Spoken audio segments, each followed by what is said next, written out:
Hey guys, what's up? This is Jordan Crook with TechCrunch, and I'm here with the CEO and co-founder of Meetup, Scott Heiferman. Hello. Hey, Jordan. How you doing?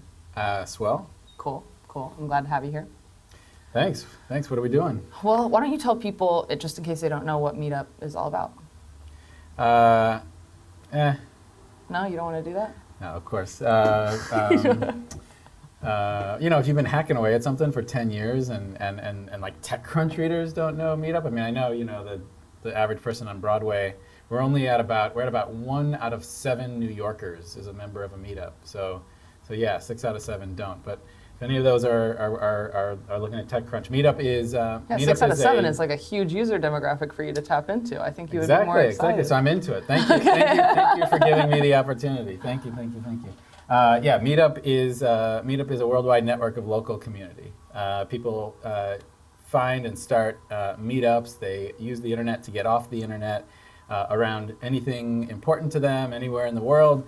And so every day there's about 10 to 15,000 meetups happening, which is like 10 people at a Starbucks who are all breast cancer survivors or new moms or into HTML iPhone apps or healthcare iPhone apps. Right. Yeah.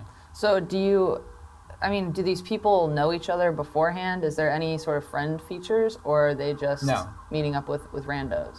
Randos, and that seems to be working. And they form community, and the communities gel and the communities grow, and it's a beautiful, beautiful thing. Cool. So you guys recently just crossed 100 million RSVPs on Meetup, right? Yeah, so it took us like 7-8 years to get to the first 50 million Meetup RSVPs, and we did obviously math again, the next 50 in the past few years. So we're a weird story in our little industry here of like there's a lot of people think if you don't become Google and Facebook in the first in the first couple of years of the business, you don't matter. And that you think that there's like a normal life cycle to a startup. We were successful from the get-go, but when you're doing something that's really hard, like driverless cars is hard, getting people to use the internet to get off the internet is hard. We're just in it for the long haul, and so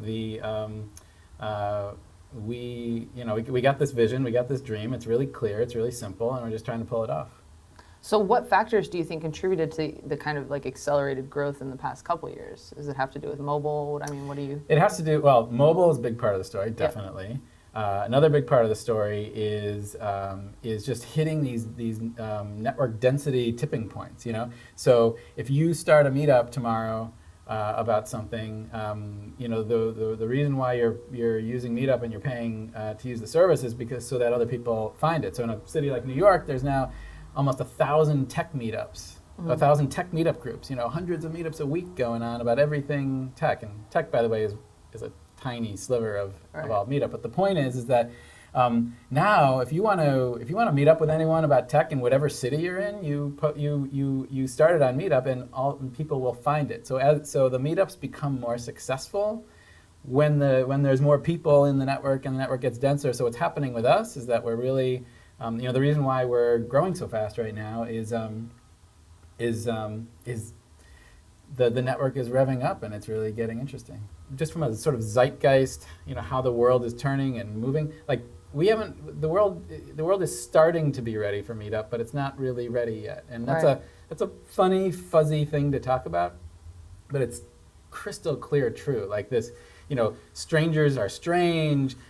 You call them randos. Why would you want to interact with people who are even outside your Facebook bubble? But I think, a guy named Josh Miller who runs a startup called Branch, he wrote a really fascinating Medium post the other day where he basically said that the way the internet will be shifting is that we've gotten used to being like surrounded in our filter bubble by our friends, but the old internet, and I'm an old school internet guy, the old promise of the internet, the old like passion of the internet was about how do you find the others? How do you connect with people who you're not necessarily connected to yet?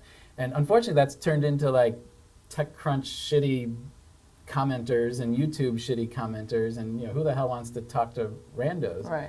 But I think we're about to get there, where it's like the internet might help you connect with people that you don't know yet well, and you might actually talk to them.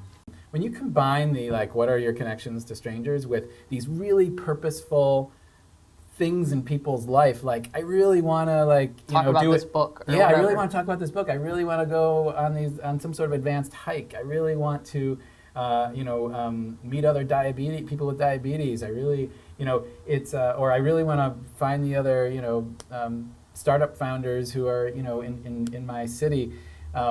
You combine that with the platform that we've got, and that's what's sort of starting. That's what's a part of powering the how we're going to go from the 15 million people to the 150 million people over these next couple of years. How do you generate revenue? We are profitable, becoming really nicely profitable because with no ads. So basically 2% of the people who use Meetup are the Meetup organizers, and they pay about $12 a month, and they all do, and it's awesome. We get to build this business, not have to. So every Meetup has at least one Meetup organizer. Yeah. Right. Okay. And they're basically paying to be listed in the network, and it's great. We've never raised the price. Are there tools to facilitate what they're doing? Because for me, if I wanted to run a Meetup, let's say I wanted to do a tech Meetup where I was talking about how to pitch or whatever. Yeah. You know what I mean? And startups could come and talk about how to pitch. Are there any tools that'll help me facilitate? This is the kind of venue you should use, or if you you know what I mean? Are there things like that? Yeah, there's a whole lot of things behind the curtain for Meetup organizers to help them do their thing. Not to mention we have 20 people 2 blocks this way that are basically full-time organizer coaches that are helping Meetup organizers day in, day out do their thing. But for the most part it is about we're building the platform, the technology to what's fun is that because there have been 10 million Meetups. Mm-hmm.